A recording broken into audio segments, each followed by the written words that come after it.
I deleted his number, erased every trace, and disappeared with the baby growing inside me. He never knew we had a daughter. 6 years later, I'm dancing at the Velvet Strip Club in Detroit to pay off my family's debts. He's the NHL's hottest new defenseman, a superstar with a $10 million contract and an actress on his arm. I never expected to see Julian again, let alone here. A heavy spotlight beats down on me as I count the steps to the VIP lounge. Tonight's uniform, black lace bodysuit, 6-inch stilettos, and a mask. Luna, champagne service. VIP room 1. Do not screw this up. Luna. That's my stage name, my shield. I push past the heavy velvet curtains. The booth is drowned in neon blue light. 3 men in expensive suits, 2 Instagram models, and Julian. My knees go weak. The silver tray in my hands trembles. He's lounging against the leather sofa. The same eyes that used to light up when he saw me. Now, they look right through me. About time. We ordered that bottle 20 minutes ago. I apologize, sir. I murmur, keeping my chin tucked. I'll open that for you right now. My hands know the routine. Twist, pop, pour. Don't think about the faded scar above his left eyebrow from that sophomore year brawl. Don't think about how he used to pull me into his lap, calling me his lucky charm. Julian, remember college? The blonde plastered to his side. Maya Hart, some Netflix actress, trails a manicured finger down his bicep. Didn't you date someone back at Michigan? I remember people saying she came from money.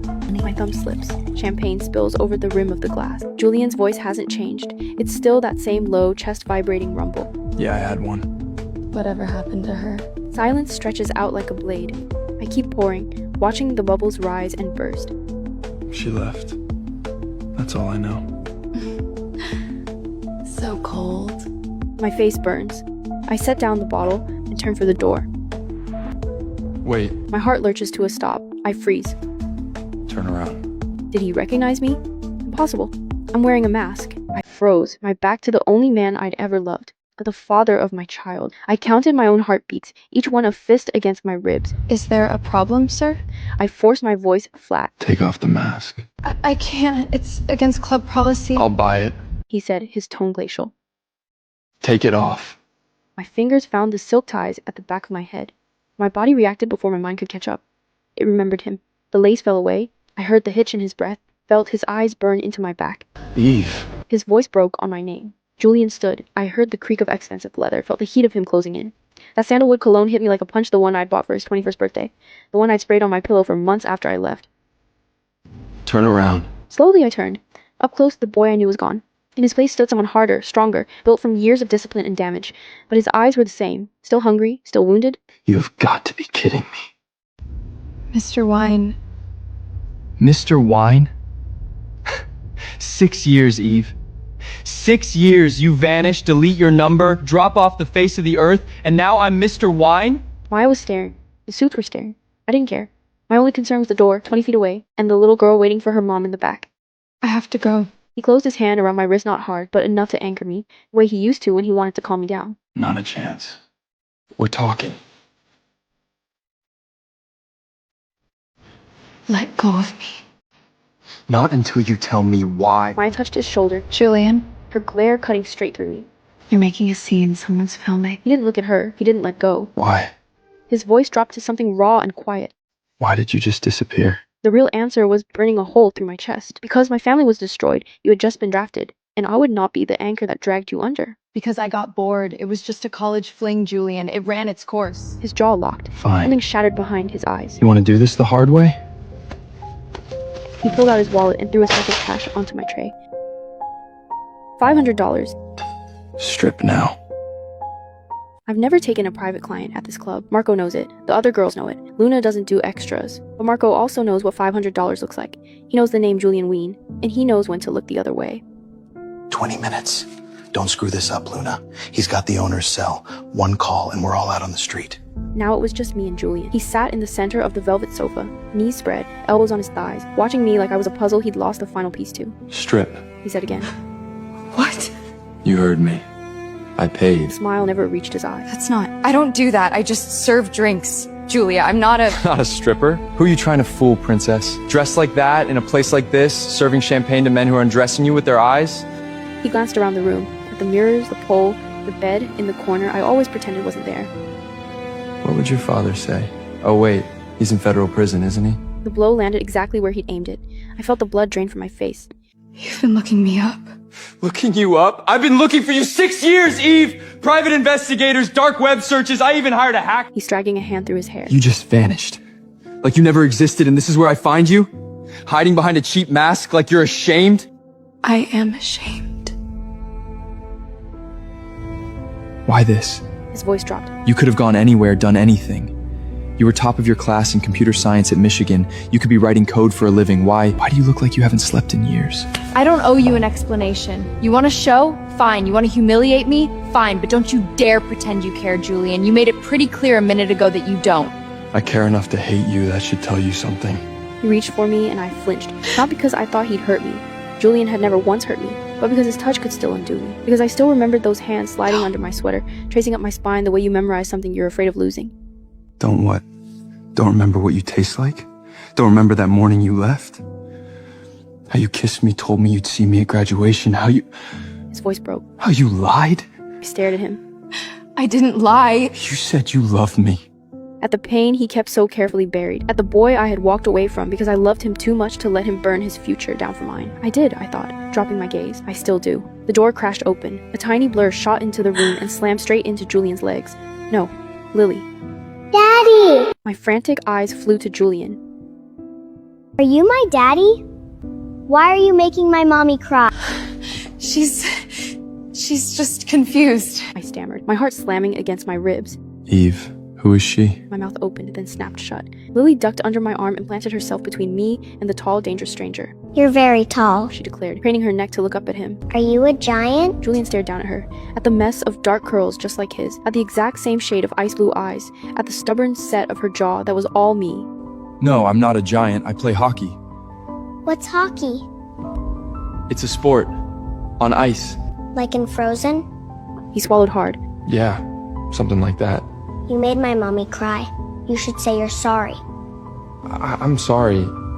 Eve, how old is she? 4. She's 4. The lie sat between us like a stone. 4, not 5. 1 year's difference. Enough room for doubt. Enough to make her anyone's. My Lily, my sweet fearless Lily, reached out and took Julian's hand. Your hands are cold. Mommies get cold too. She says it's because we're part polar bear. Are you? Julian crouched down to her level. What's your name? His voice strained. Lily Hartley. It's a pleasure to meet you, mister. She stuck her hand out formally, now like a tiny CEO. Wine. Julian Wine. The hockey player? Mommy has a picture of you. It's all old and wrinkled, and she looks at it when she thinks I'm asleep. She says you're... I scooped Lily into my arms Okay. and felt tight. Time to go, baby. Mommy, put me down! His hands are cold like ours. He could be a polar bear too. I want to be his friend. Eve! His voice stopped me at the door. I didn't turn around. Is she mine? No. She's not yours. I lied. Then I ran. Later that night, with Lily sprawled across my chest in a tangle of limbs, I watched the gentle rise and fall of her sleep. Her eyelashes were 2 perfect dark fans against her cheek. His eyelashes. My mind, the traitor it always was, dragged me back. It was the fall of my freshman year, on the ice at the University of Michigan. Julian Wien stood out for all the wrong reasons. He was the kid in second-hand pads, held together with hockey tape, skating on borrowed blades. His jersey had been washed so many times, the number was barely legible, but he carried himself like none of it touched him. All sharp angles and coiled tension, like something waiting to strike. I loved the cold focus in his eyes, the hard line of his jaw that refused to yield to anyone. He was also drowning. His grandfather's medical bills were burying him alive, and the hockey scholarship he should have had was handed to a legacy kid whose family had the right coach on speed dial. I wanted to help him. Julian, I really like you. And I have money enough to help with your grandfather's medical bills. Let me help you, please. He looked at me like I'd just insulted everything he'd ever worked for, but I'd never lost at anything, until the night his grandfather collapsed from a heart attack. The ICU bill was $20,000 a day. I paid it before he could argue, and Julian finally let me in. In my foolish, naive heart, I thought I'd saved him. It took me years to understand I'd just broken him differently. He never stopped working side jobs, never stopped waking at 4 in the morning for extra ice time. He barely touched my money, but the damage was done. Whispers followed him through the locker room. Teammates looked through him or hit him a little too hard in practice. And I, still floating in my comfortable bubble, would just squeeze his hand and tell him they were jealous. I never once saw the war he was fighting on his own. Then came senior year. My family collapsed. My father was indicted for fraud, and the government froze every asset we had. I couldn't cover my own tuition. I went from heiress to broke overnight, and I didn't tell Julian. I made a choice. I called him to meet me outside. I can't do this anymore, we're done. Why? You were fun for a while, Julian, but I'm moving on. Fine. That night, I snapped my SIM card in half, deleted every account I had, and caught a bus to Chicago, pregnant and alone. I didn't tell Julian, because I had just found out I was pregnant, and he had just gotten his draft offer from the NHL. I ran from the debt collectors, from the city, from him, Detroit to Chicago to Milwaukee, city to city, until I came back here 3 months ago. I never thought I'd see him this soon. My phone buzzed on the nightstand at 5 in the morning. We need to talk. Don't make me come back to that club to find you. The next night, Marco pulled me aside before my shift. VIP room. He asked for you by name. I can't. Eve. He bought a $20,000 bottle. He's not going anywhere. Just go. Julian was in the same booth alone, in a leather jacket that cost more than my month's rent. He was turning an empty glass slowly between his fingers. I have other tables. Sit down, Eve. I'm not leaving until we talk. Something in his voice made me sit, on the very edge of the cushion, ready to run. Why did you leave? Were you really just done with me? That same predatory stillness he'd always had on the ice. 6 years hadn't thawed the Michigan winter in his eyes. Your number was disconnected. Every account gone. I even called the university's alumni officer. You really didn't want to be found. No, I wanted to scream. I was pregnant. I wasn't going to let you throw away the NHL for me, but I didn't. You always knew what I was like. I got bored. I moved on. That's who I am. I don't believe you. Suit yourself.